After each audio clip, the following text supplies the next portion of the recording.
The following is the complete video portion of Passengers United's preliminary training for new volunteers. We welcome you to watch these video presentations to learn more about Passengers United, the work we do, as well as expectations and other useful information for our volunteers. Please note that this is not a substitute for the full training course, which is mandatory for all volunteers to complete before beginning their service.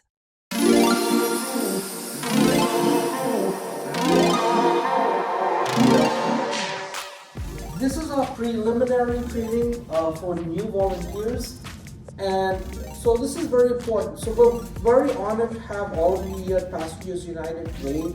You're going to be learning a lot today, and you're going to be learning about the organization, about what we expect and what we require from our volunteers, and how you can be more engaged, because we want our volunteers to get the most out of this volunteer experience, and we want you to grow as a human being. We want you to become a leader, because guess what? In a few years, you're going to be the next leader. The next leader is running things.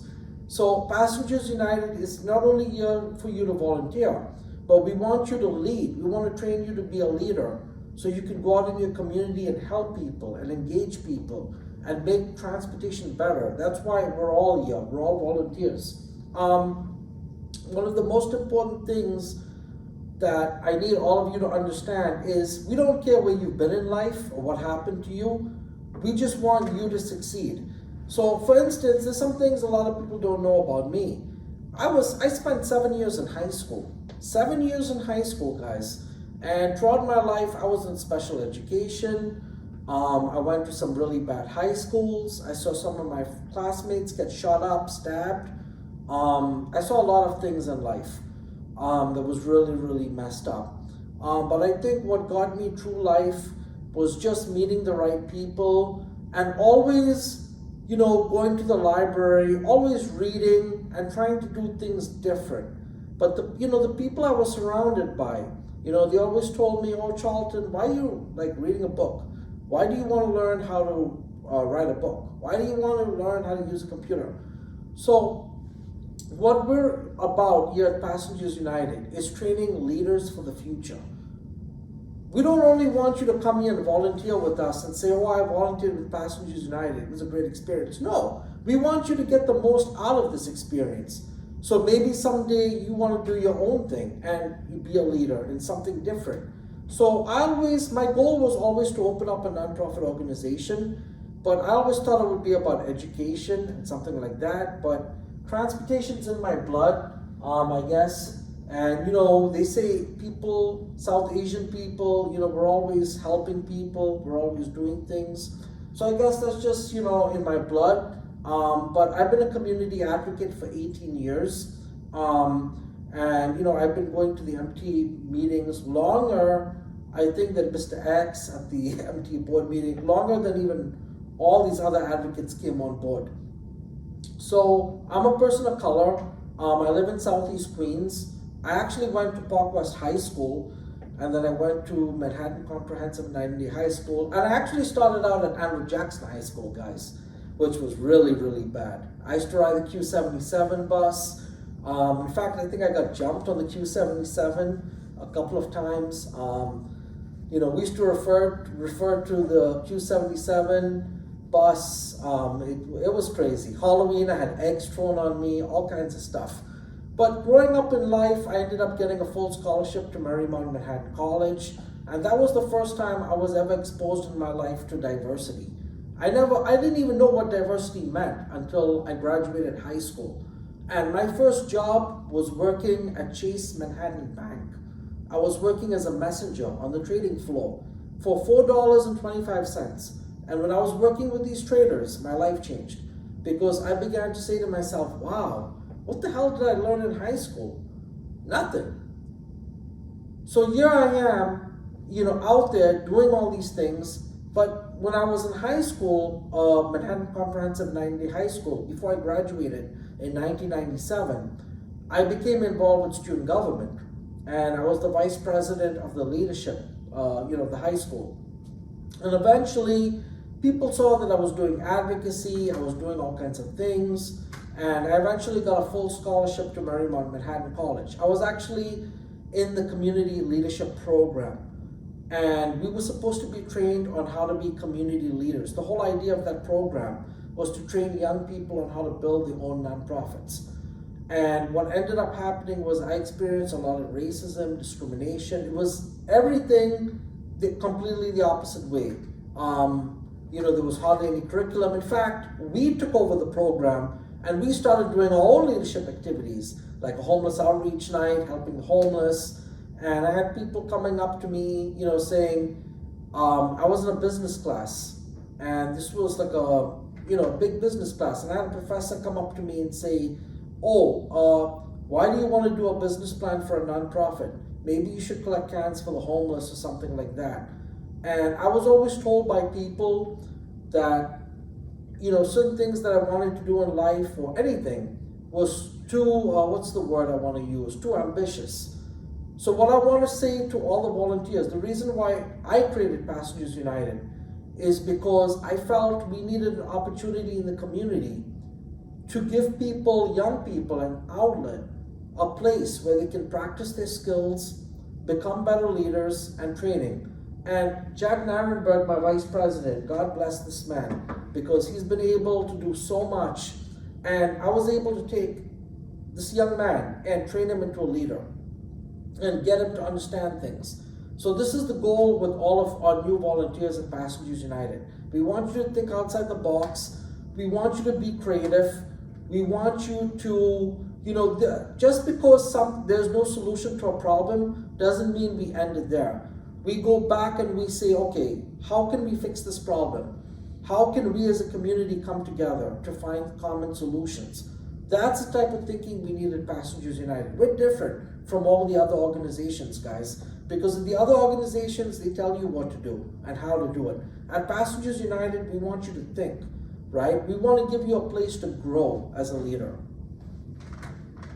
So throughout the presentation, you're going to see a lot of videos of me speaking about the website, how to access things. You're going to watch a video on ADA disability, which we're going to show you, and just different things. So thank you so much for joining us. I'm so proud of all of you. Thank you for believing in our mission, and the community and everyone in New York City appreciates your leadership. Thank you so much.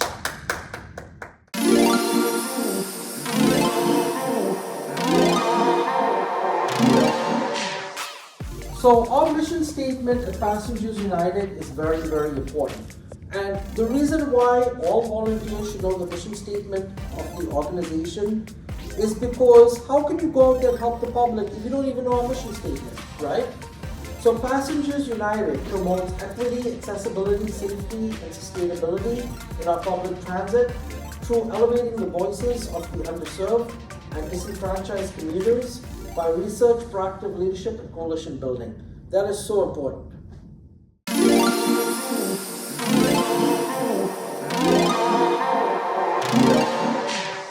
Good afternoon, everyone. My name is Charlton D'Souza. I'm the founder and president of Passengers United. So all of you today who joined us for our training, and what we need you to understand, we have a website. All the information about Passengers United and all the information about the different projects that are going on, like the Queens Bus Network redesign, the Brooklyn Bus Network redesign, everything is on our website. So our website is www.passengersunited.org, and when you go to the website, you'll find everything that's here. So as you see, as soon as you come on our homepage, you can access our Queens Bus Network portal redesign. All you have to do is click on that green link, and it takes you right to the Queens Bus Network redesign. And what's nice about this is people want information, right? When you approach people on the street or you approach people at a community event, they want information that they can use. All the information is here. This information is actually links to the MT's website. So you can learn more about the redesign if you click over there. You can actually read other people's comments if you click the link, the white link there. And so these are all the comments that were submitted about the Queens Bus redesign in 2022. And you can see all the comments for all the bus routes. We were able to get that through a Freedom of Act information request. Now, if you want to go back to the Queens portal, you can come back and then you can view the full bus map PDF. You can also submit a comment to the MTA, right, by clicking that link. You can contact your elected officials. You can provide feedback on Remix about your particular bus stop or bus route, whether you want the bus stop reinstated. And one of the things about bus stop reinstatements, I need all of our volunteers to specify that if a bus stop is being eliminated, what you want the residents or the passengers to tell the MTA is, why is that bus stop being eliminated? What are the concerns of the community? Is there a school there, a hospital there, a community center? Maybe there's a grocery store, a church there. And what's the nearest bus stop, right? In some cases with the Queens bus redesign, we've seen bus stops being eliminated 8 to 9 blocks. It was the same thing in the South Bronx at the Patterson houses. And we had to go through a struggle, and there was a lot of things that the community was trying to do to get that bus stop reinstated, but it was really hard. So everything's here, and there's also something called City Mapper, which we have the current routes, the proposed routes link. You can compare your trips. That's also on our website. You can also contact your elected officials below, and then you can actually watch all of the recordings of our prior Queens Bus redesign meetings, which is lovely. So all you have to do is scroll down, guys, okay? Tell people to scroll down on our site. And then we have the other meeting we had in December 20th, last year, I believe. So we have a lot of information, and that's just on one page. So let's scroll back up, and let's go back to the home page. So now, if you live in Brooklyn, you can also access the Brooklyn Bus Network redesign by clicking the green link. Everything that was on the Queens Bus redesign page is here as well. You can learn more about the Brooklyn Bus redesign. You can actually view the full map PDF. You can submit a comment to the MT. You can contact your elected officials. And where it says read other comments in pink, that's actually the old Queens plan. But as you can see, you can contact your elected officials and all that stuff, all right? So let's go back. Oh, and you can actually come down here. Yes, I almost forgot. So this is a comprehensive Brooklyn Bus Network redesign that was written by Alan Rosen, who's our board member. And he did this in November 2019. And this is a great thing to read because this is Alan's plan for the Brooklyn Bus redesign. And what I need you all to do is read that plan and see how it compares to the MT's plan, right? I think Alan's plan is better, but that's just my opinion. And then you can scroll down. You can look at the Brooklyn Bus Network redesign meeting. So Passengers United had the first Brooklyn Bus Network redesign meeting, and we actually held it. So you can re-watch that meeting by clicking that link right there on our website. So now if you go back up to the top, and you can also click main website. So now, what I need all of you as volunteers to understand is we have missions, we have goals. So why don't we pull that up? We are everyday commuters making a difference for everyday commuters. We are the leading grassroots advocates in New York City and the tri-state area for true equity, accessibility, safety, and sustainability in our public transportation by elevating the voices of the underserved and disenfranchised commuters. And with empathy, research, proactive leadership, and coalition building, we strive to improve the quality of life for everyone. Passengers United is volunteer-driven, powered by everyday New Yorkers who regularly use mass transit to live and work. Our team is dedicated to making our mass transit better for everyone, putting your needs and concerns first and foremost. Our work includes among much more, mobilizing communities throughout the region and raising your important issues with the MT and government officials to ensure that all community members, especially those who are disenfranchised and or in more vulnerable situations, are heard and represented. In doing so, we maintain independence from corporate and special interest groups, and we humbly serve with love and dedication, keeping our mission to make our public transit better for everyone at the forefront of our efforts. So I don't expect you to remember this. All I need you to do is to take any new volunteer who's interested, or any community member who's interested in Passengers United. Your job is to direct them to this website and show them this. That's what we want you to do. So now, join the movement. You might have volunteers saying, well, how can I get involved? How can I join Passengers United? We want all of our volunteers to do this email list. So they can join our mailing list, they can get involved, and they can sign up petitions. Everything is there, all right? We have all that stuff. And then if you want to scroll down, we also have in the news, we have all of our videos there that we've been involved in, advocacy in action, on social media. We also have our Facebook, our Twitter, Instagram link, all of that, YouTube. So everything is there. And if you click on the link, it takes you right there.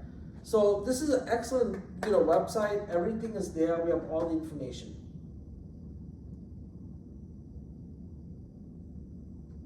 So let's go back up to the top and our work. So we understand what matters to you. You're not alone. That's why we're all in this together to improve our mass transit for everyone. Check out what we stand for and how we help make a difference for all of us. So again, Passengers United is known for our safety. We are #1 in advocating for safety in our mass transit. We have consistently been calling for more police and social workers, protecting and supporting everyday commuters in the subway system. We also educate the public on how to stay safe on the subway and tackle any emergencies that may arise. Whenever there's an incident anywhere, you can count on us to be there. And we go to all the crime scenes, unfortunately. Equity. We care deeply about saving and keeping robust travel service to all who rely on public transportation to live and work. We have spoken at every MT board and committee meeting. I've been doing that for like 18 years now, guys. Meeting about improving service, especially where it is needed the most. You should always have access to frequent, affordable, and reliable transportation. Accessibility. This is a key, right? Accessibility is so important for mobility. So it is imperative that everyone is able to get where they need to go, no matter where they live or their mobility situation.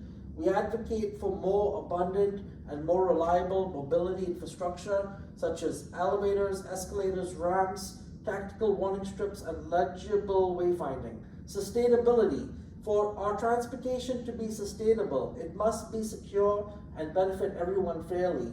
We support the federal government's Justice 40 initiative and the United Nations 2023 Agenda for Sustainable Development, and are committed to making progress in these essential goals as they apply to transit riders in our communities, And then real action gets results. So, most people don't know what Passengers United has done. And we've done a lot, actually. So real action gets real results, even with no funding. Here's just some of what we've accomplished. And if you click on the links, this is how people can find out what we've done. So Passengers United, we kept doing press conferences about the crime and the situation in the subway, and we finally forced the governor to put surveillance cameras in every subway car. They're not in every subway car yet, but I would say maybe 40% of the fleet now has cameras. They're getting there. We were able to get free cross honoring to LIR Zone 3 stations in Southeast Queens during the pandemic, after a big storm happened. And if you click on these links, you can see the articles. We fought to save the LIR Atlantic ticket. Unfortunately, guys, the MTA took that away from us, the weekly pass and the one-day pass. But they made the city ticket $5, but we're still trying to get a weekly city ticket for Zone 1 and Zone 3, and also for the Bronx and Metro North. We're working on that. I was able to save the Q110 bus service to 179th Street from budget cuts, and that was 20 years ago, guys. We were able to fight to have the NICE 88 bus service expanded dramatically during the summer season. We worked with NICE Bus and with Erica, the vice president, and now NICE Bus has better, more reliable bus service for the summer N88 bus service to Jones Beach. We also got the free Q70 SPS student from LaGuardia Airport. We attended meetings, we did a lot of work on that. We also got $15 million of budget cuts restored for LIRR service during the COVID-19 pandemic. I think that was one of our proudest moments.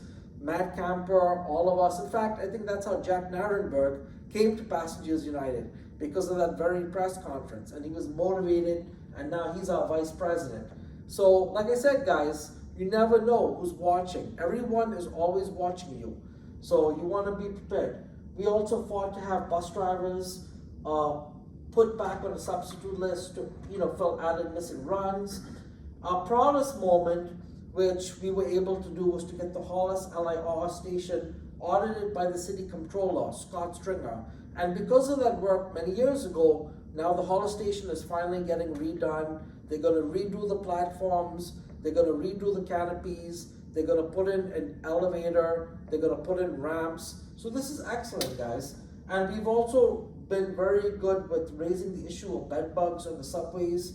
I actually got a bill introduced from the Assembly to the Senate, and that was something I was working with the Assemblyman William Colton in Brooklyn, and I was able to get Senator Leroy Comrie to sponsor that legislation.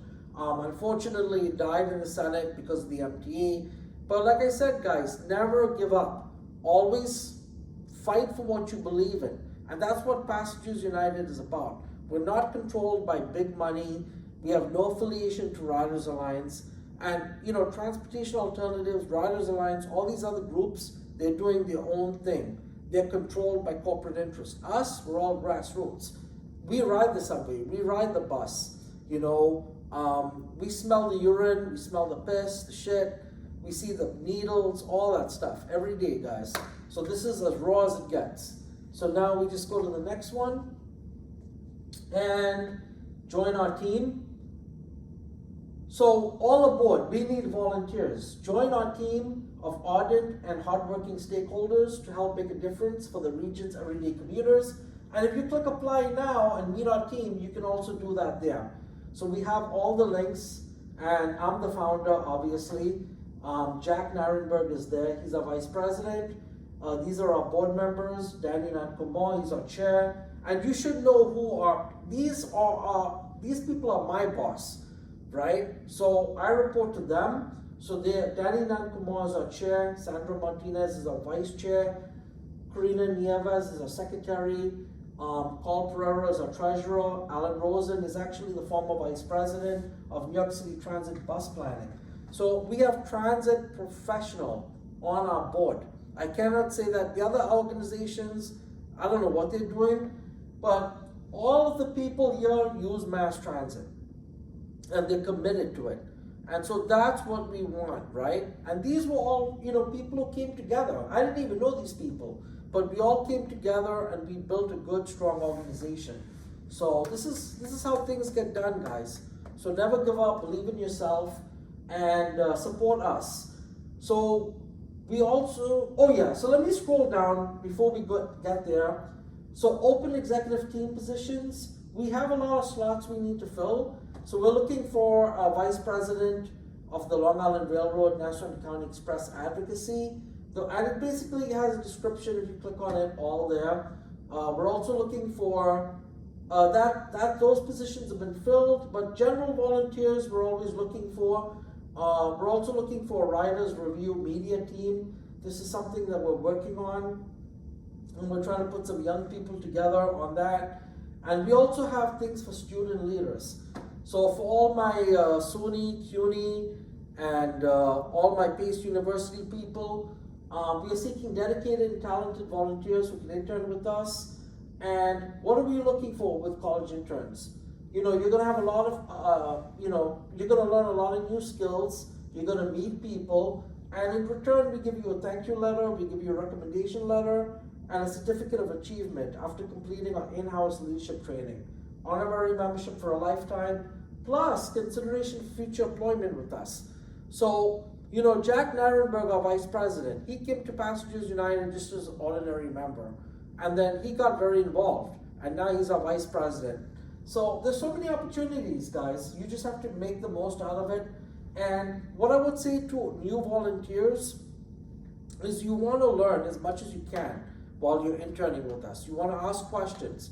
Feel free to reach out to any of us. We're here to listen to your concerns. And if any community members or volunteers, anyone's interested, they can always call us at the number. They can join our team by filling in all the information on our online form. So there are ways to join Passengers United, many ways. You can also upload your resume as well.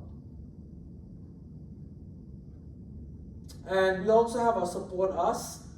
So fundraising is very, very important to Passengers United. Help us help you. Making our public transit safer, more equitable, accessible, and reliable is a community effort. Your contribution allows us to have a greater impact on your community, elevate your voice, and better advocate for your needs. So we use Zephy to process our donations and payments. Zephy does not charge any transaction fees, so 100% of your contribution goes to improving your transportation and elevating your communities. Instead, Zelle relies on voluntary contributions to cover the operating cost, which is why you will notice a prompt below to add to them as well. This is completely optional and you can choose any amount you like. Even zero is totally okay. Just make sure to, if you choose not to donate to Zephy, select other in the drop-down menu towards the bottom and enter zero. And guys, this is very, very important. Any friends or relatives who want to donate to Passengers United, can we just go up to the top, right there? Passengers United is a 501c3 pending nonprofit organization, registered with the New York State Charities Bureau, and we are allowed to solicit donations in New York State. However, please know that because Passengers United 501c3 status with the IRS is pending, donations given now are not, I want to repeat, are not tax deductible. Hopefully in another 6 months, we'll get that status and we'll be able to make all donations tax deductible. So when you donate, you can donate a one-time donation of $7, $25, $40, or $100, and you can also do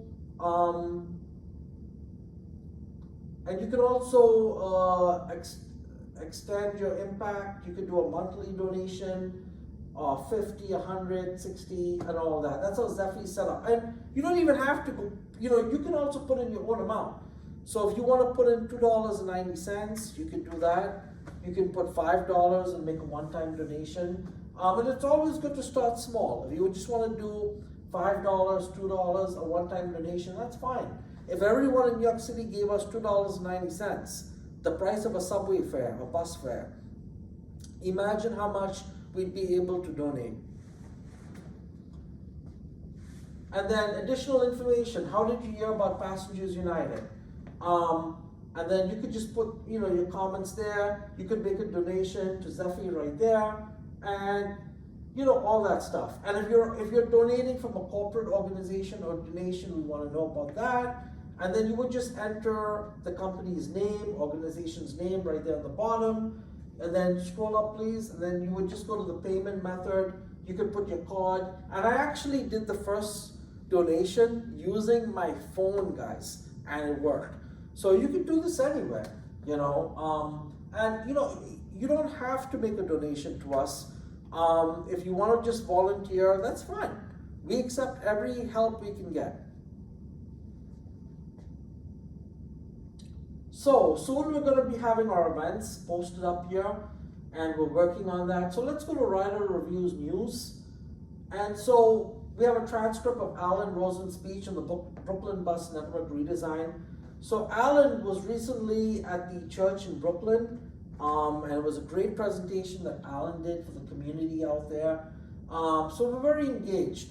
And what happens in Queens happens in Brooklyn. What happens in Manhattan intersects. So even though Queens and Brooklyn are two different boroughs, what happens in Brooklyn is going to impact Queens and the other way around. So we need to be very, mindful of that.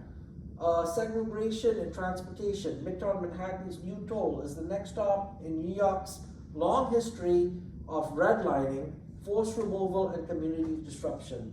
And this article was done by Blossom Kelly. She's a contributor to Passengers United, and she actually submitted her article here. So it's a lot of great readings and things. So as you can see, we have a lot of information on our website. So this is why we want all of our volunteers, if you're talking to anyone about anything transportation related, just direct them to our website so they can find out what they can do. And I would advise all of you, get familiar with our website, read it, ask questions, right? And meetings. Ask questions of me, Jack, and the team. We're all here to answer your questions and to listen to any concerns you have. Okay, so now join us for a subway safety second, because complacency leads to tragedy, and we have all that there.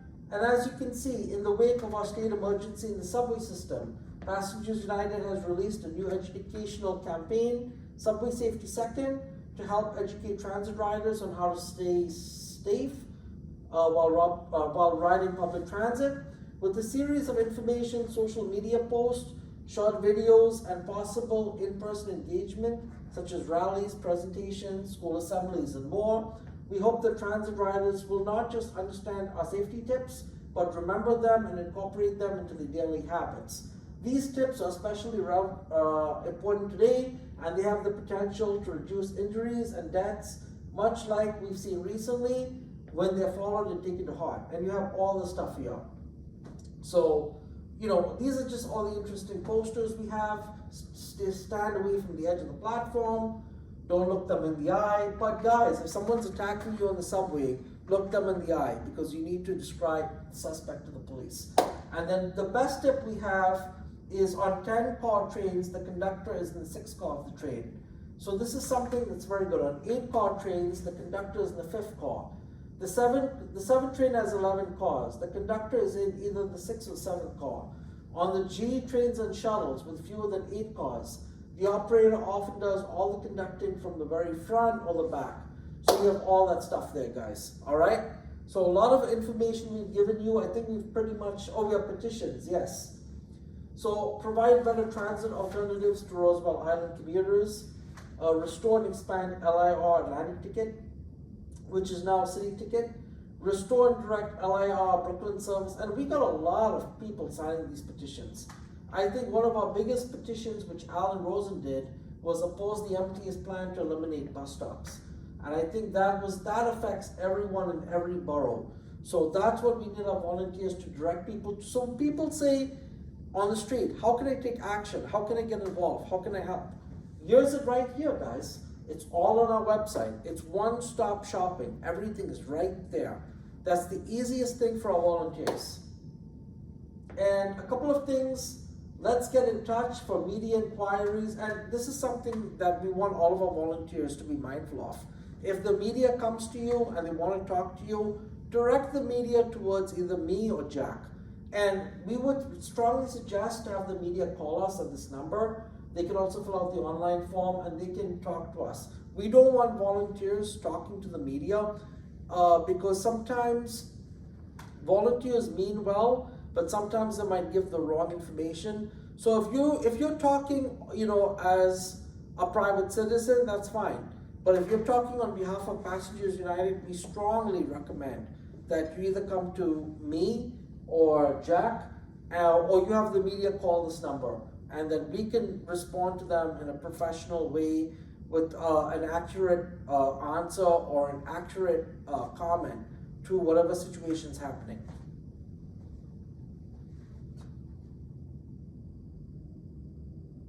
So this is pretty much it, guys. Everything's here on our website.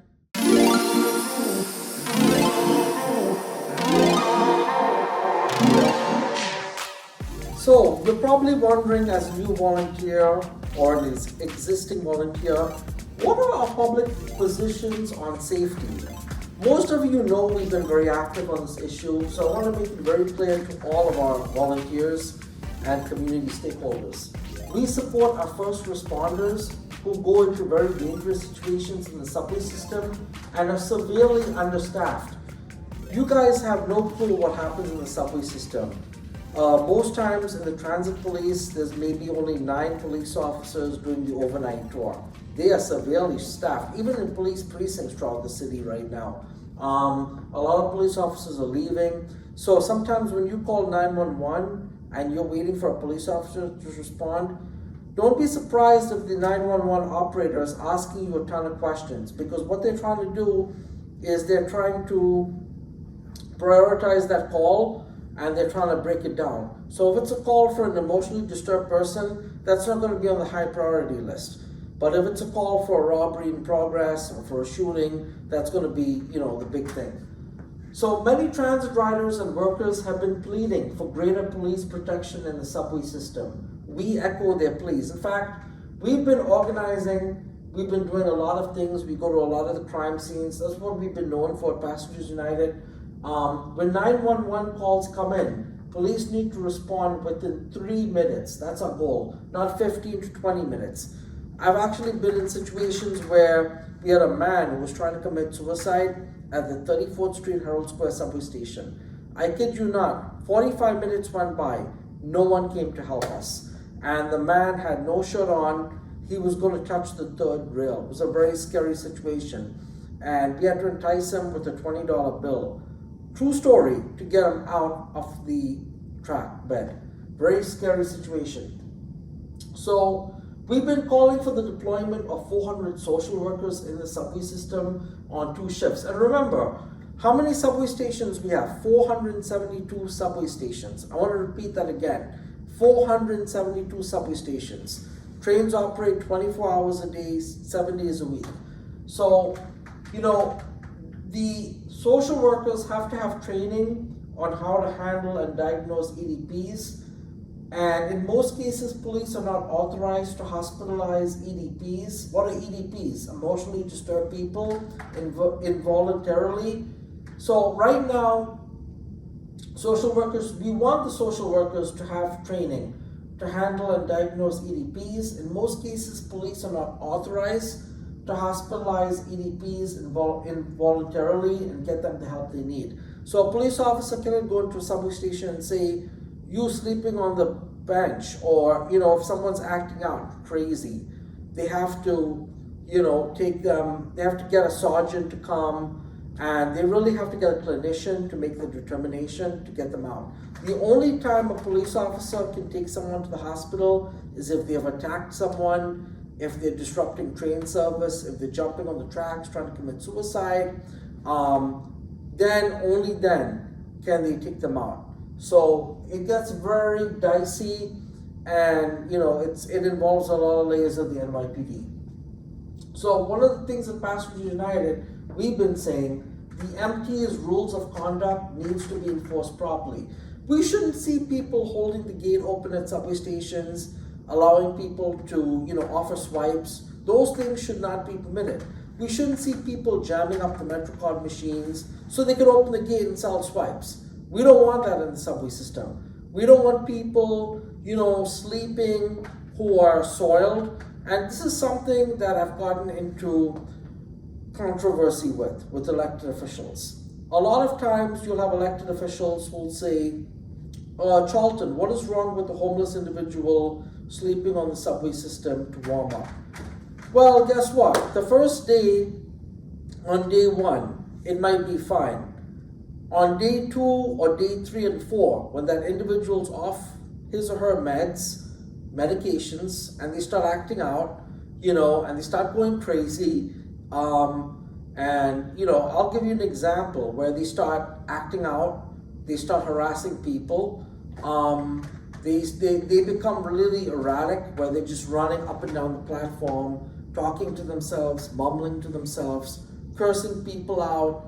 They start throwing things at people. That's when an individual has to be hospitalized at that point. They're a danger to themselves, they're a danger in the subway system, they're a danger to the operation of the subway system and to train crews. They have to be taken out and removed immediately. And the New York State Legislature should revisit bail laws and pass legislation to give judges the jurisdiction they need. We support this. This is our policy position, so they can keep repeat offenders out of our public transit system. So right now, The subway system is in a state of emergency. It is not safe in the subway system. In fact, even with the National Guard and the police down there, we see people injecting needles. And once people start doing drugs, they start, they become delusional. They start, they become so high that they start leaning towards the edges of platforms. And when that starts happening, you see a lot of people falling onto the track bed. Suicides right now in the New York City subway system are out of control. So we need help for people committing suicide in the subway system. We want them. This is why we want the NYPD to be able to be proactive and for the social workers to be able to be proactive. But right now, what we need from the governor is more hospital beds. We do not have that in the subway system right now. And 400 beds is not enough. You would need, I would say, 30 to 40,000 beds in the state. And that's not even going to solve it. You even need to be proactive to get a person out of a situation where they need to come in the subway system. It shouldn't even result to that. We're seeing a lot of homelessness in the subway system. People tend to come down to get shelter because that's the warmest place. And what we need to be sensitive to is that a lot of these homeless individuals have suffered trauma, sexual abuse. They've actually been assaulted in the shelters. The homeless people don't want to go to the shelters. Even the migrants, they don't want to go there because there's gang activity, they're being robbed, they're being assaulted. So we need to have compassion and dignity, in the subway system. When you come across someone who's, homeless, they don't have a place to live. The word we want to use is unhoused. That's the appropriate word we want to use. But again, guys, it's a very sad situation in a subway. And at Passengers United, we don't have all the solutions. But by working together with the community, we can come out with something that can help everyone.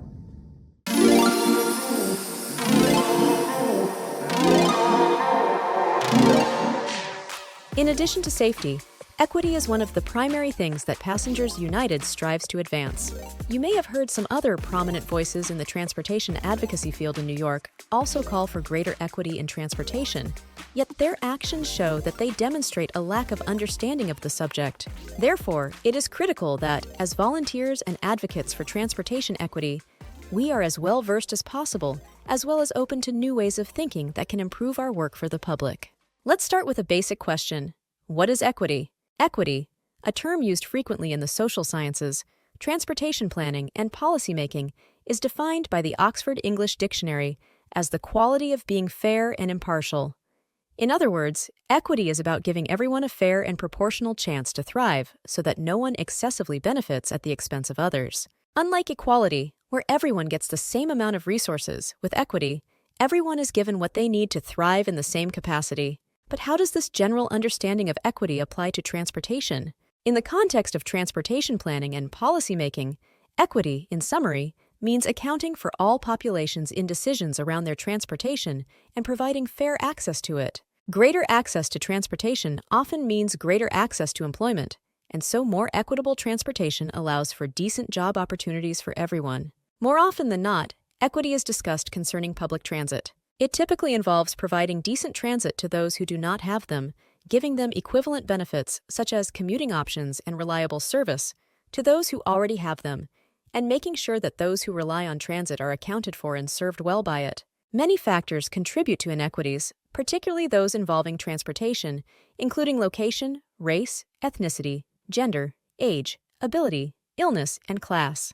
Many populations who rely on transit are lower-income people of color who do not have access to personal vehicles. Data from numerous studies surrounding equity show that disadvantaged populations, such as these, are not served by public transit as decently as other demographic groups. Several scholars who have done research on equity in transportation suggest that, to reduce such inequities, analyzing their root causes and taking a comprehensive approach that allows for better understandings of the people involved is required. This includes analyzing data more closely, asking more thorough questions, like how and where people commute as opposed to just where they live, and directly engaging with the public for more qualitative results. We will dive deeper into that in the next couple modules.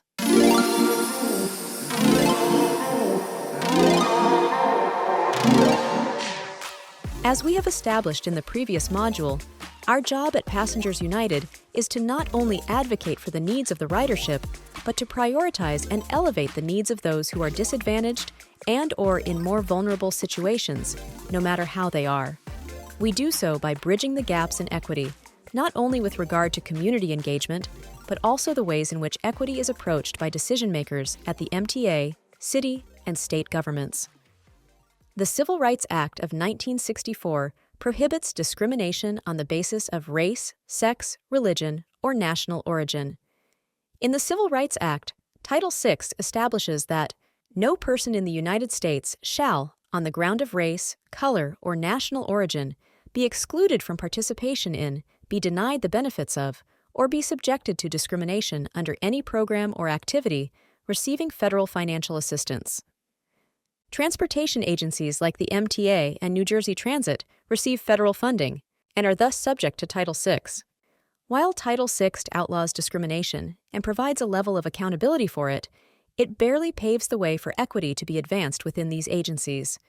Currently, equity is only really considered by transportation planning, policy, and operation decision-makers, most notably the MTA, as a secondary factor that is one, among many other factors that carry greater weight, and two, necessary to remain in compliance with Title VI. We believe that these decision-makers need to instead institutionalize equity, which means prioritizing it as a leading factor and indicator in their day-to-day work. This largely requires a shift in their perceptions and priorities within their agencies. As Anna Gartzman, Director of Strategic Research of the MBTA, explains, it's better to put the equity measures on the same plane as everything else. Factors that may not matter as much to a wider majority of riders may be critical for a more vulnerable population, regardless of whether they are in the minority. Instead of solely focusing on majority satisfaction or support, for example, 85% of bus riders benefit from this initiative, emphasize that remainder and ask who they are, where they come from, whether they are disadvantaged in any way, why they are in this remainder, and how they can be accommodated, for example, who are part of that 15%, and so on. We will dive deeper into how decision-makers, and by definition, us advocates, should define, approach, and measure equity in the next module.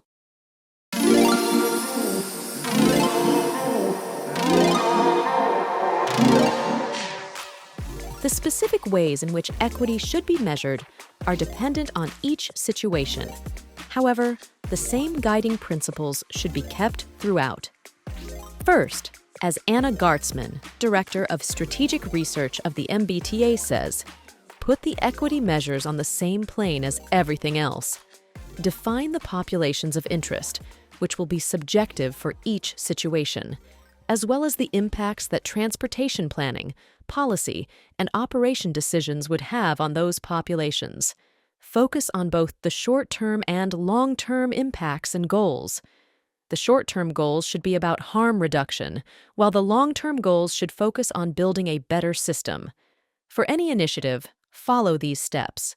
Before beginning the initiative, clearly define its objectives. Determine who the populations of interest, the transit-critical populations, are. This changes based on the context.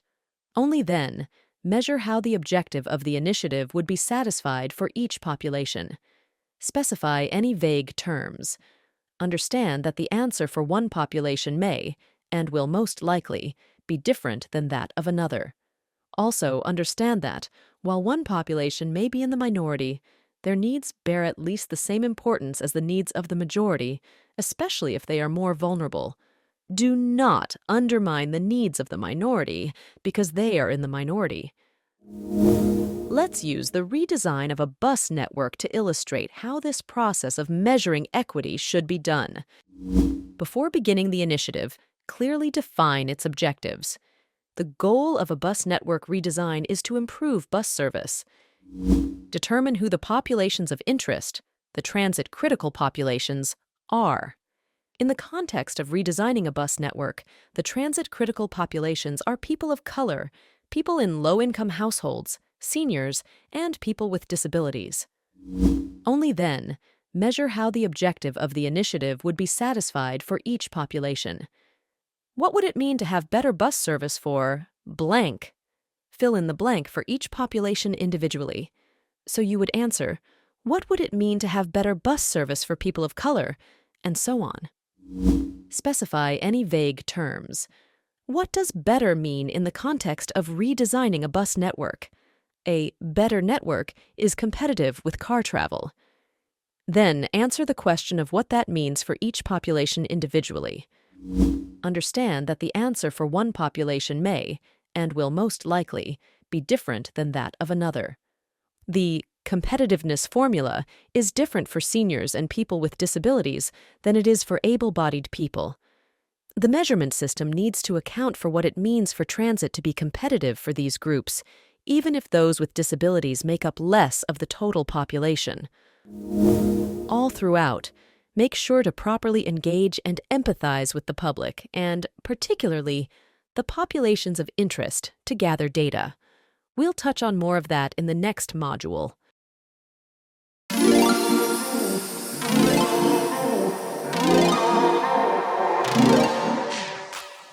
People will often deem something to be good for everyone based on their own biases or perceptions of how something ought to be.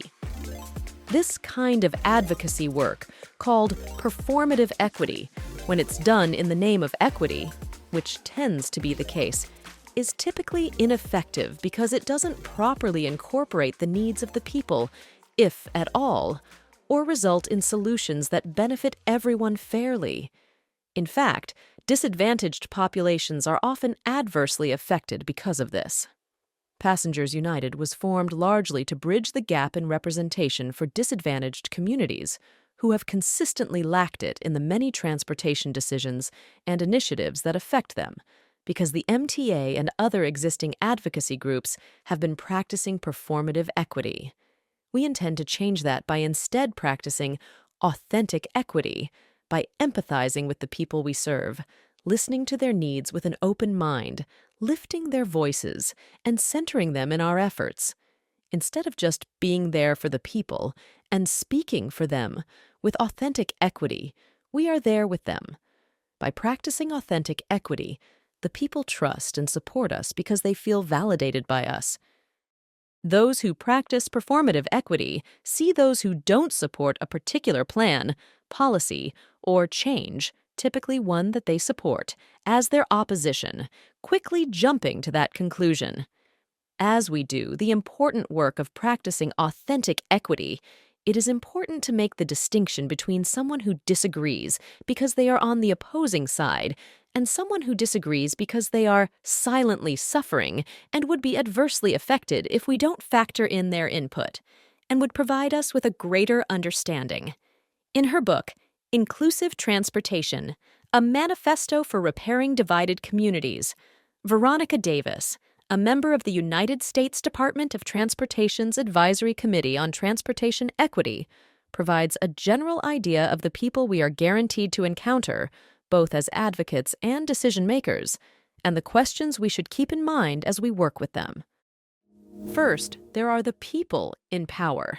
For them, keep in mind these questions. What do they care about? What do they value? What may be their concerns about a particular project, initiative, or our agenda? What do they need to see to support that particular project, initiative, or our agenda? Next, we have the naysayers. The questions to keep in mind for them are, who benefits from the existing condition? How do they benefit from the existing condition? What would they have to give up for things to change? What will happen to them if things change? Then there are the champions.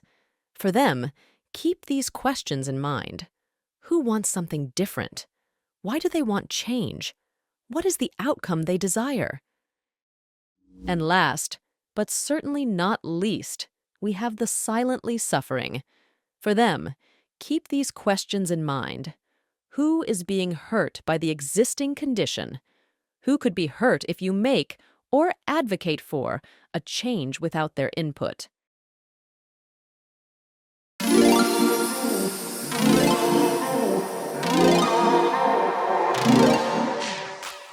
When you hear the word accessibility, what's the first thing that comes to mind? Is it an elevator, a ramp, or other accommodations for people with disabilities? In fact, that's just a tiny part of the equation. Accessibility, as it pertains to public transit, means ensuring that everyone can not only access public transit, but also use and navigate it. This means that for a transit system to be accessible, people with different abilities and needs should be able to access, use, and navigate it to the extent that an able-bodied person can. And while this does include mobility infrastructure such as elevators, ramps, tactile warning strips, and legible wayfinding, we emphasize that accessibility goes beyond that and must be centered in the designs of the transit systems themselves. This includes the designs of everything, from the vehicles to the stops and stations to the transit networks. In Module 3.2.3, we use the example of a bus network redesign to show that when evaluating the needs of different populations, A, the needs of one population will likely differ from the needs of another, and B, even though one population may be in the minority, their needs bear at least the same importance as those in the majority, especially if they're more vulnerable. Let's put this to the test. Let's say that a bus network redesign plan calls for the elimination of over 1,000 bus stops. This is what the MTA has been doing with its bus network redesign efforts. The rationale for this is that it would speed up the buses. However, people would have to travel longer to get to and from their bus stops. And for people with mobility issues or conditions that make it harder or impossible for them to do so, this may be problematic. As you can see, accessibility is a key part of equity. It is a considerable factor that affects people's opportunities for employment, healthcare, education, entertainment, family, and much more. Access to anything should never be dependent on one's ability to use, navigate, or even get to public transit. As advocates, we have a responsibility to not only empathize with the people we serve, but to also refrain from making assumptions about them and their needs. As Veronica Davis explains, if you are able-bodied, it becomes easy to say, remove a bus stop to speed up the buses. Walking 2 extra blocks is not a big deal. It is also easy to justify ableist or otherwise discriminatory decisions, like the elimination of bus stops, by suggesting that people with mobility issues have paratransit or other transportation options at their disposal. Spoiler alert, that's not always the case.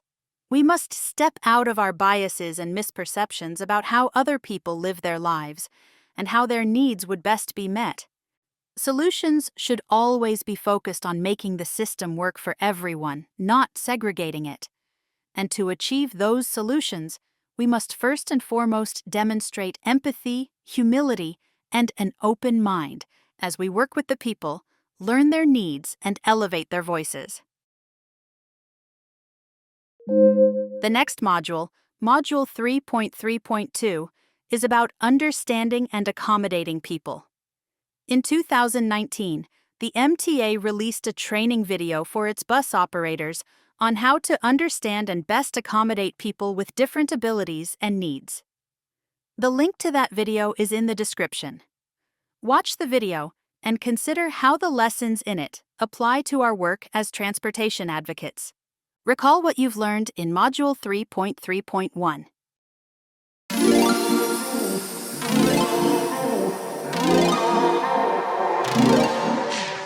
One of the things that I want to talk to the volunteers is time management. So we're having an event, and let's say the event is at 9 a.m. or let's say the event's at 10 a.m. We want our volunteers to arrive 30 minutes before the event, even an hour before the event, because we have to do setup, we have to do breakdown. So talk to us or your team leader, and they will work it out with you in terms of scheduling and everything. And one thing I always say to new volunteers, if you're going to commit to something, make sure that you can commit to it. Because a lot of times I think volunteers get really excited and they want to do everything. But sometimes, we're all human, we all get tired, we all get, flustered with the school schedules, work schedules. So one of the things that we've seen in the volunteers that have been coming to Passengers United, sometimes we'll have a volunteer come in the beginning and then we don't see them for like 2 or 3 months.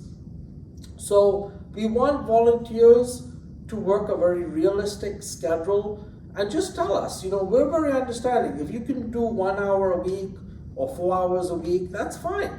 Maybe you come once a month, just let us know what your schedule is and how you can volunteer with Passengers United. That's all we're asking for. And I think that's pretty much it, guys. This has been a great presentation. So when you go out in the community, we have a Passengers United pledge that we're going to ask you to take in the volunteer class, and that will be forthcoming. Thank you.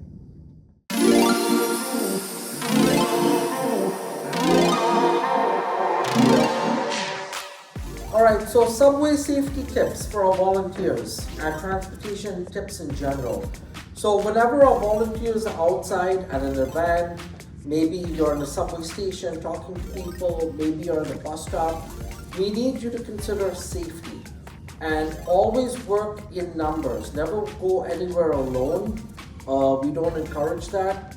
And one of the things that we want to stress, all of our members who are volunteering with us at Passengers United are not allowed to have any weapons of any kind. We do not condone that. We do not permit that. And also when you're talking to people, talk to them very professionally. Try not to scream at them. We don't want that. Be very polite and humble. But obviously in life things happen. You could be at a subway station, you could be volunteering and something happens. So let's say you're at a subway station and you see a crime in progress. The first thing we want you to do is press the helpline intercom and let the station agent know that something's happening. If you cannot find the station agent, and really if there's a crime in progress, always call 911 immediately, and let them know what's happening, the station you're at, the platform you're at. Are you on the uptown platform? Are you on the downtown platform? The subway line, the subway station. And that's very important. The subway car number, the bus number. These are things that help law enforcement get you faster. What we don't want volunteers doing, and I want to stress this, we do not want any volunteer holding down any suspects, chasing them. We do not want you talking to any people who might be injecting needles because they're concerns with HIV, AIDS. Try to stay away from all of that. The only reason that you should be in a subway station volunteering for Passengers United is if you're attending an MT event, if you're attending an event that has been approved by Passengers United leadership and we've asked you to be there, or if you want to talk about like subway service, budget cuts and things like that, you should always be with a team member. You should never be by yourself. So we want to stress that very importantly. And if you're riding the subway by yourself on your own time and you see a situation happening, I would always suggest, if you see a crime in progress and you're at a subway station where you have a cell phone signal, call 911.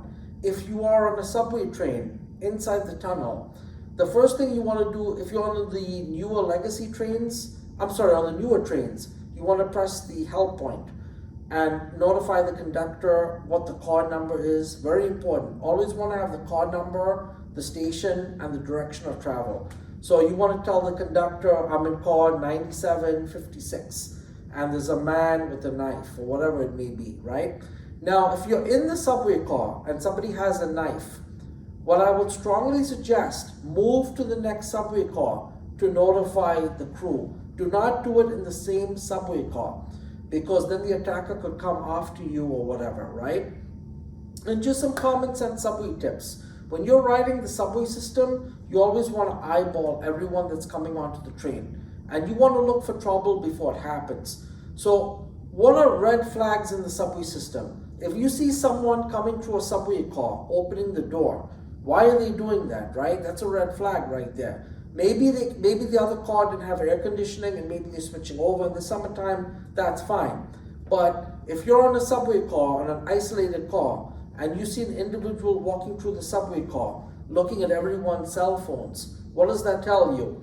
He's either trying to case out people's phones to rob, and he's up to no good intentions. And you can also tell people by how they walk and how they move. If you have individuals who have a hood on and their face is covered up with a shiesty, I hate to say it, guys, but they're up to no good and they need to be monitored. Monitor them from a distance, right? And there's ways to do that. So always be alert of your surroundings. You always want to be in the conductor's the conductor's car, with, by the conductor or by the motorman or the train operator in the front. You never want to be in the last car. And what I will tell all of our Passengers United members, do not wear valuables on the subway. Keep all that stuff at home, because sometimes people, when they have valuables or you have an expensive cell phone, the robbery teams that are working in the subway now, they're working in teams. So one person might spot your phone and be watching your cell phone, but guess what? He's probably texting his friend on the platform, on the stairway, to say, this lady's coming up and she has on a black dress on and she has an Apple phone. And as you're coming up, the other person tries to rob you. So this is how robbery gangs work in the subway system. In terms of sexual predators, you always want to keep an eye out for them, and they tend to sit towards the sides of the cars. They'll tend to be by the turnstiles. Sometimes they'll just stay there for 30 minutes, eyeballing people. Sometimes they'll follow you up the stairs. So just keep these things in mind when you're traveling on the subway. And even at night, or any time of the day, never use an isolated subway entrance. So the subway system has 472 subway stations in the subway system, right? There is something called NYPD Transit Bureau. So in every borough, they have transit patrol districts. They have, in Queens, it's District 20, District 33. In Manhattan, it's District 1, District 4, District 2. And, they're located in different stations. So the transit police stations in Queens are located at Van Wyck Boulevard on the F line and the E line. That's called District 20. It's over there, Van Wyck Boulevard. The other district is in Far Rockaway. That's District 33. Then you also have the other districts in Brooklyn. But in Manhattan, at Union Square, you have District 4. 59th Street, Columbus Circle, you have District 1. And then you also have a transit police district at 145th Street. You also have a district at Yankee Stadium on the D line. You have a police station there. You also have a police station at 180th Street on the 2 and 5 line. So as you're volunteering with Passengers United, we'll share this information with you.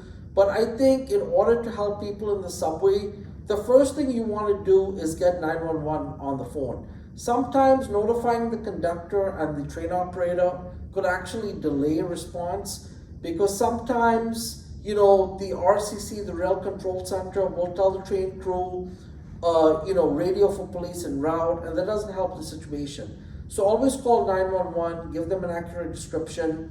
You might see homeless individuals in the subway system, and they're not allowed to bring shopping carts into the subway system. Shopping carts have been banned in the New York City Transit subway system. That's something you need to know.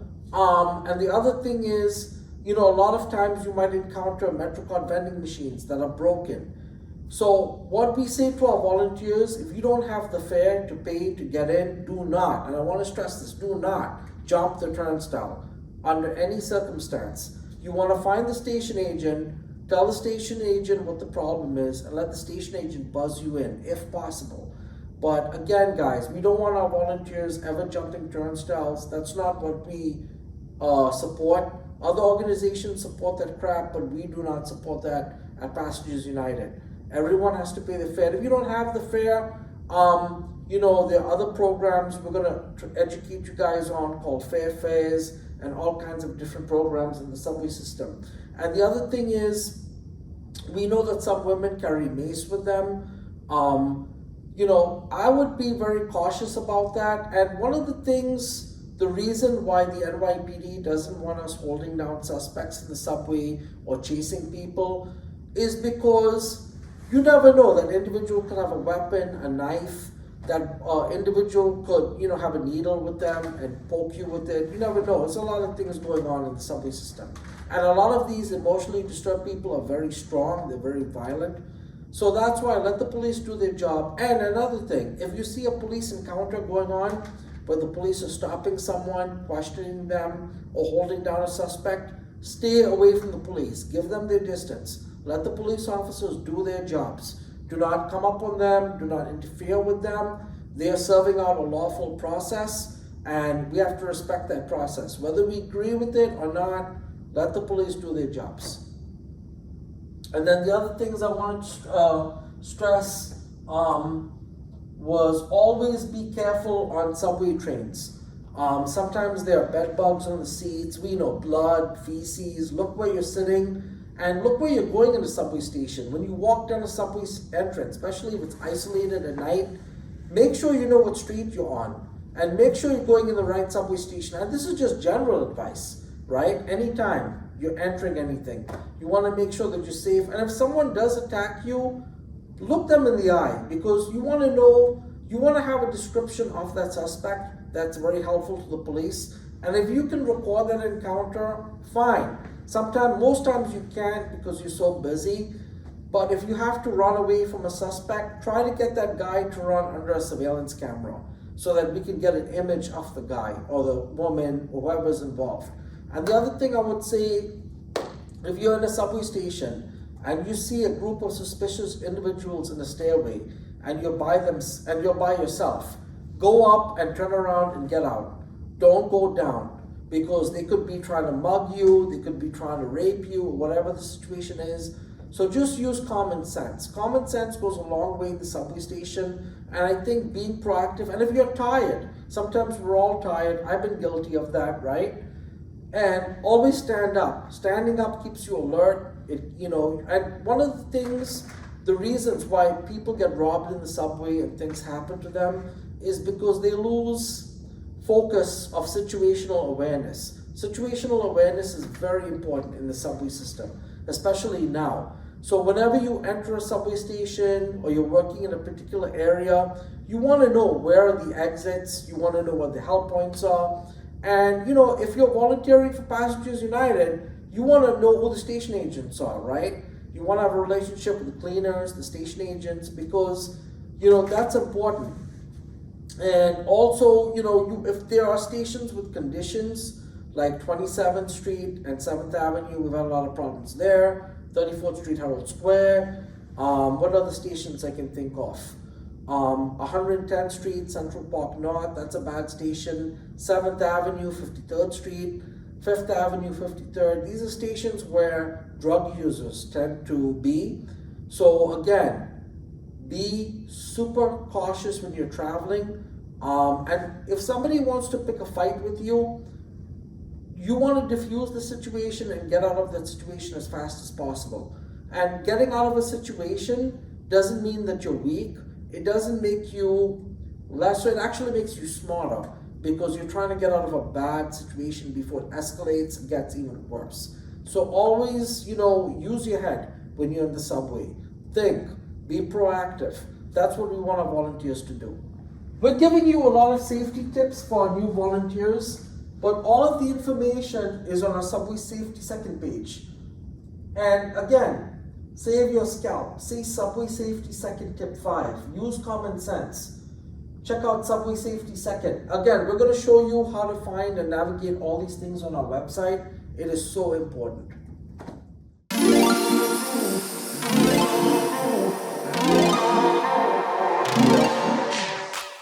So every Passengers United volunteer and member, you need to know the NYPD Transit District map. So the NYPD has something called a Transit Police Bureau, and they're called Transit Police Districts.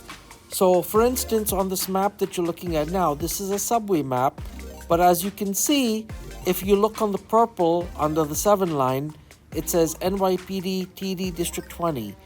So all the stations on the N line in Queens, the 7 line, the EF, and parts of the J are covered by NYPD District 20, which is located at Van Wyck Boulevard, on the Queens Boulevard line. Now, for instance, let's look at the Bronx. So we have NYPD Transit District 12, and that covers the 6 line, the 5 line, that also covers parts of the 2 and 5. And then, as you can see, NYPD Transit Bureau District 11, that covers the D line and the 4 line. And then you have NYPD Transit Bureau District 3, which is brown, that covers the 1 line. And that also covers stations in Uptown Manhattan.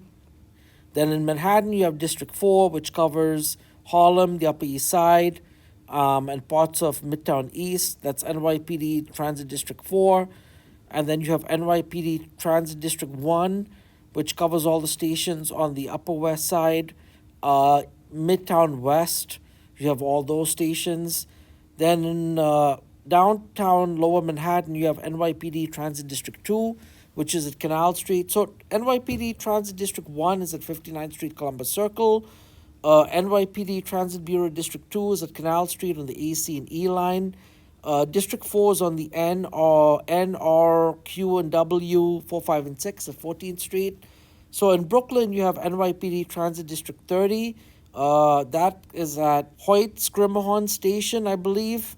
And that covers all the stations in Greenpoint, Boerum Hill, and that part of Brooklyn.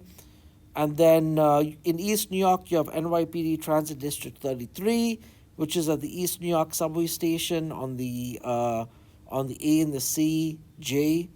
And then in Queens, you also have NYPD District 23. That's in Far Rockaway, as you guys can see.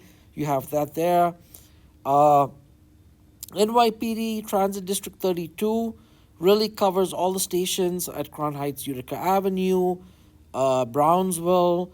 It covers parts of Brooklyn, Flatbush Avenue, and all those stations. And finally, Transit District 34 covers the southern parts of Brooklyn. So this map shows you where all the districts are, and it's very good to get to know this stuff. Very, very important, guys. So this is the Transit District map. And for those of you wondering about Staten Island Railway, they're covered by the MTA Police Department. They have a substation there. So we need all of our members to understand. We showed you the map earlier of the transit police districts throughout the city. And remember, we have 472 subway stations in the New York City transit system.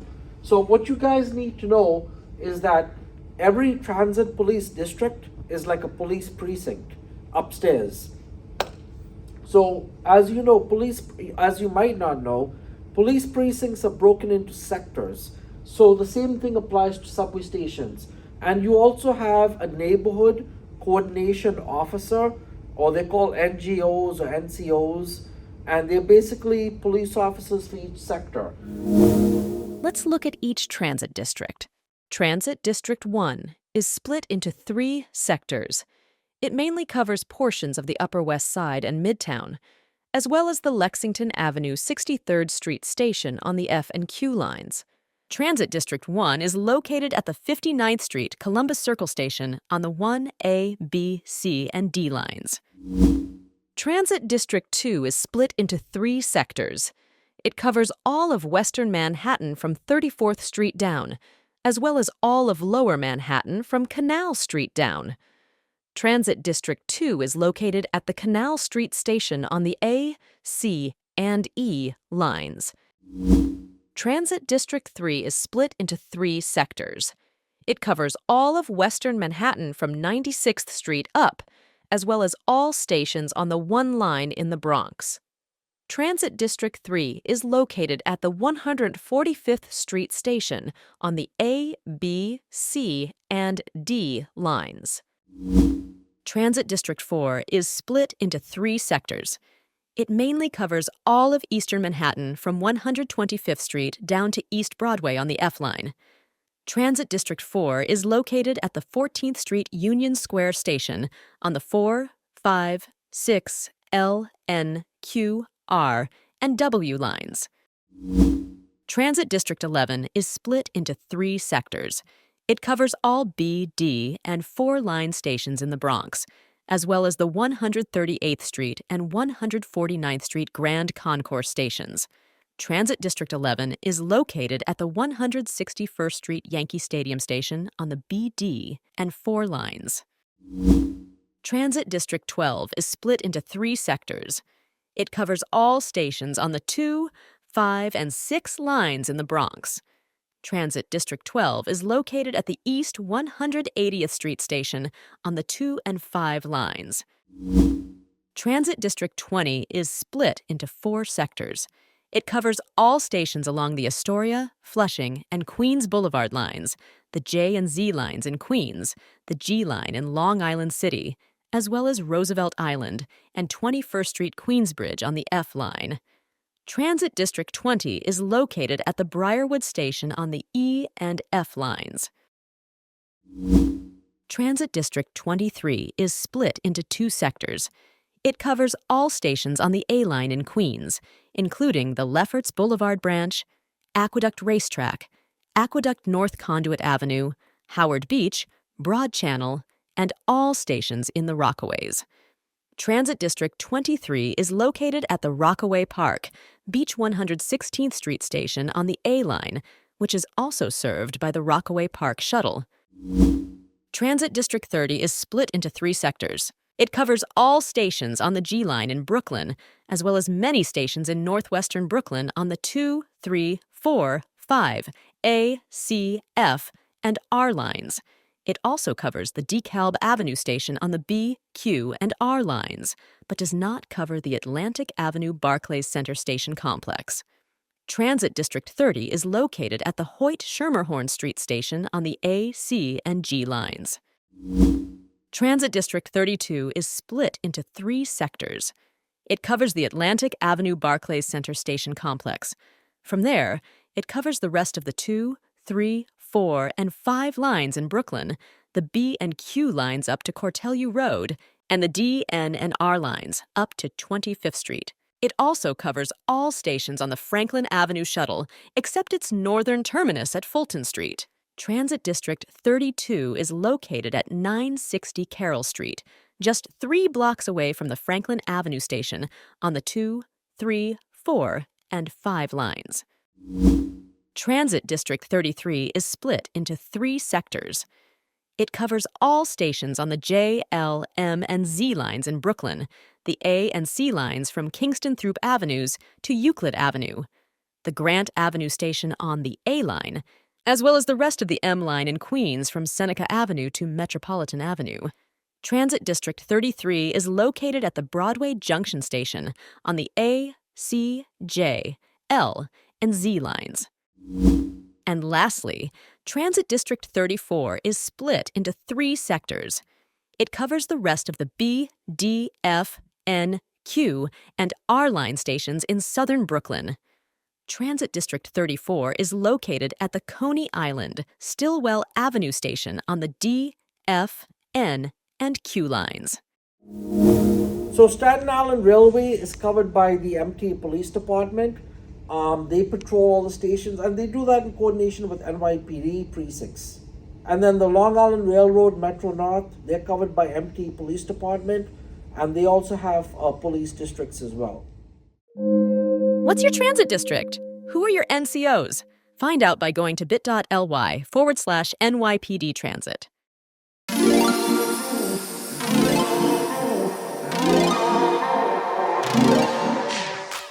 So I want all of our volunteers to realize a couple of things. We are not them. Some facts you should know. Passengers United was initially created because other existing advocacy organizations, so-called organizations, quote unquote, demonstrated that they lacked the empathy, knowledge, and understanding necessary to fulfill their missions as voices for everyday transit riders. So all of you guys may have seen videos of me screaming at, protesting at Riders Alliance events, transportation alternative events, and just other organizations in general. And there are some bad actors out there, guys. They don't come to meetings, they don't do the hard work in the community, but they come into our communities, they disrespect us, they disrespect community members, and they come in and they put $1 million bus ads in our community saying to support certain bus redesigns. When they don't live in our community, they don't interact, they don't ride the buses, and so there's a lot of stake here. So the reason why all of you are volunteering with Passengers United is because you realize there's a crisis going on in transportation in New York City. And we are here. We are answering the call to the violence happening in the subway system, the service disruptions, the breakdowns, the lack of bus drivers, the conditions that we have to deal with. So that's what Passengers United is really about. And so sometimes, even though, we had you take the pledge and we explained to you our mission and our goals, sometimes, situations happen where you could be having a press conference with Passengers United and the other groups will come and disrupt our press conference, disrupt our event, or better yet, you could be at an event and they'll tell you to get off the sidewalk. You don't belong here. So, these are things that are going to happen. I would suggest try to remain very humble and try to ask qualifying questions like, why do you feel this way? Why are you throwing us out of your event? Why are you treating us like this? And just ask qualifying questions. And I'm sure Jack can allude to some of these things, right, Jack? So Jack, what would be some of the things that you would want people to understand? Because remember the event we had on congestion pricing, the rally? What were some of the things that happened? Yes, I do. So what happened was we were part of a larger coalition and we were having a peaceful press conference. This happened, I think, about just over a year ago. What did they do? They stormed in, nearly incited a riot, drowned us out with noisemakers, and ultimately succeeded in stealing our press coverage, or at least gaining it from us. So I think one of the many things that we want to really emphasize is that we want to rise above them. First of all, we are not them. People often mistake us for them. But at the same time, we want to make sure that people know what we stand for and that we're well versed in what we do, so that ultimately people take us more seriously. So one of the ways that we can really emphasize that is by really, again, as Charlton pointed out, asking legitimate questions that will ultimately lead them to fail to answer them properly, because they clearly won't be able to. And one of the things that's happening in other communities is that they're disrespecting seniors. In fact, at the rally, wasn't there? There were people. They were mocking seniors. They were mocking people with disabilities, and we don't tolerate that of any kind. We don't tolerate any discrimination or anything like that, and we denounce it in all its forms. And therefore, we're denouncing that. We're sick. It sickens us that any kind of advocate in New York City would be discriminating like that and still getting the same recognition that they're getting, as if they weren't doing that. It's unacceptable. We don't tolerate it from them, and we're not tolerating it internally. There's been times I've had the police called on me. They told me I couldn't stand on a sidewalk in the community where I volunteered and served. And community members were told they couldn't join. So this is what we're going up against, guys. So if you're ever in a situation where you're by yourself or you're with another team member and a member of, Riders Alliance, Transportation Alternatives, or any of those organizations are harassing you, you need to call us immediately on our personal cell phones, and you need to notify us immediately of what happened so that we have an idea of what's going on. But that should never happen, but it has happened. It's happened to us. Yes. I mean, things like this, I predict will be unlikely for you, but in the event that it does happen, here's what to do, and that is notify us immediately and we will get right to you. Yep, thank you. Okay.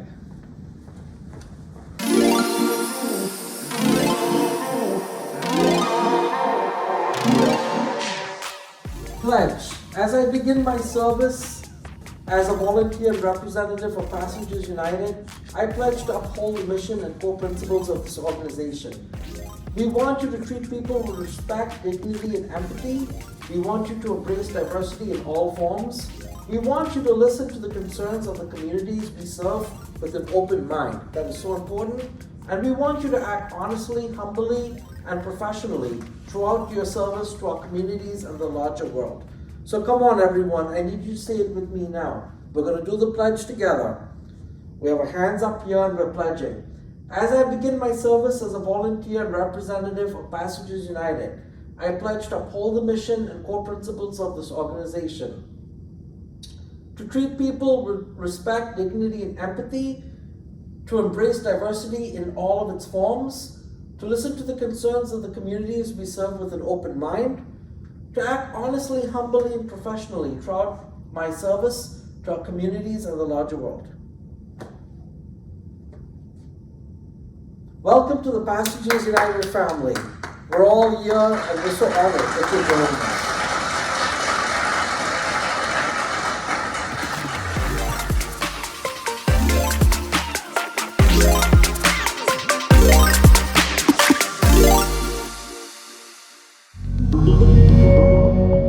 Thanks for watching. To stay up to date with Passengers United, please subscribe and follow us on social media. Learn more about us at passengersunited.org.